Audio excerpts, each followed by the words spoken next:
Seorang pemuda di Lebak, Banten menyemprot 50 masjid dengan cairan disinfektan. Seluruh biaya membeli disinfektan, pembersih lantai, dan alat-alat pembersih lainnya ia kumpulkan dari uang berjualan tahu goreng.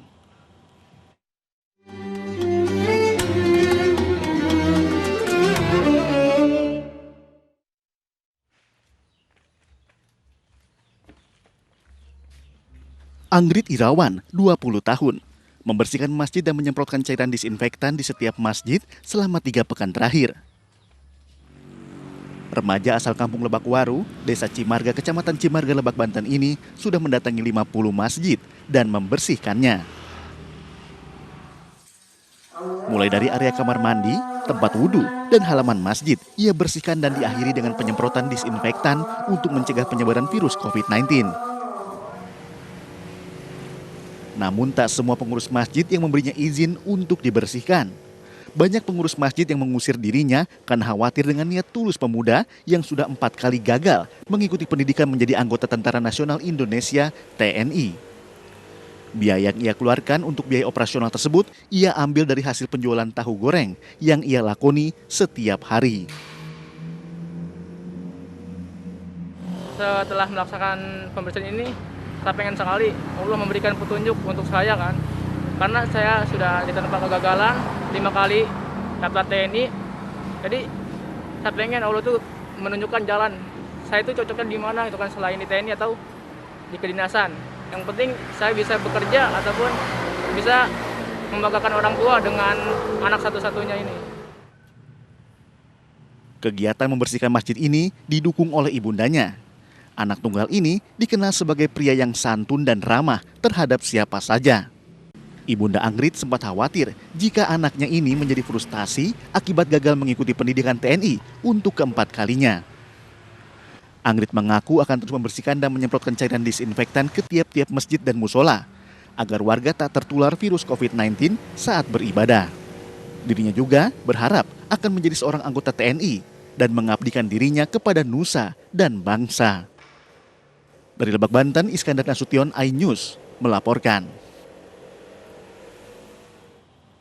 Bulan suci Ramadan dimanfaatkan petugas Direktorat Tahanan dan Barang Bukti Kepolisian Daerah Jawa Timur dengan tadarus Al-Quran dan mengaji bersama para tahanan. Selama 1 bulan penuh, para tahanan diajari mengaji sebagai bekal saat bebas nanti.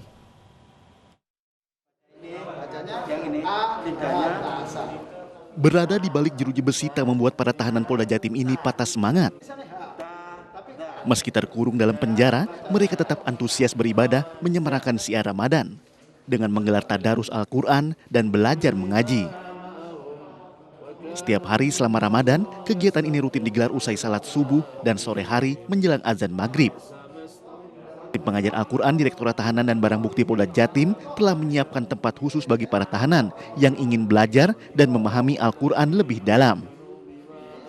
Untuk memudahkan proses belajar mengajar, para tahanan ini dibagi dalam 2 kelompok, yakni kelompok yang baru pertama kali belajar Al-Quran dan kelompok yang sudah bisa membaca Al-Quran. Bagi yang belum bisa membaca Al-Quran sama sekali, mereka akan mendapatkan pelajaran pengenalan huruf hijaiyah dan makhorijul huruf. Sementara bagi yang sudah lancar membaca Al-Quran akan diperdalam ilmu tajwidnya. Para tahanan pun nampak khusyuk dan sangat menikmati momen langka ini. Suasana hangat bercampur haru nampak terasa saat polisi memberikan motivasi kepada para tahanan agar tidak putus asa selama menjalani masa hukuman. Sejumlah tahanan mengaku senang karena mendapatkan ilmu baru selama menjalankan hukuman. Selain itu, kegiatan ini juga bisa menjadi bekal kebajikan saat kelak menghirup udara bebas nanti. Puasa bulan Ramadan ini bulan yang penuh rahmat, penuh berkat ini, tapi membuat satu program untuk para tahanan dengan nama Tajil Ramadan.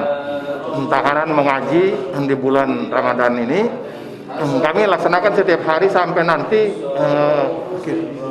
selesai bulan puasa.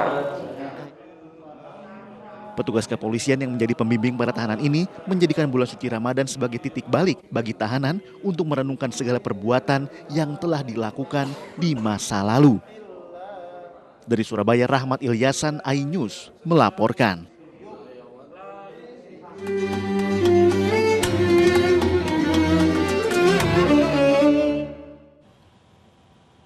Kami hadirkan kembali informasi yang sudah dihadirkan di iNews Pagi, seperti menghindari pemotor lain di persimpangan lampu merah Durensawit, pemotor tewas menabrak tiang lampu. Selengkapnya sesaat lagi iNews Pagi segera kembali.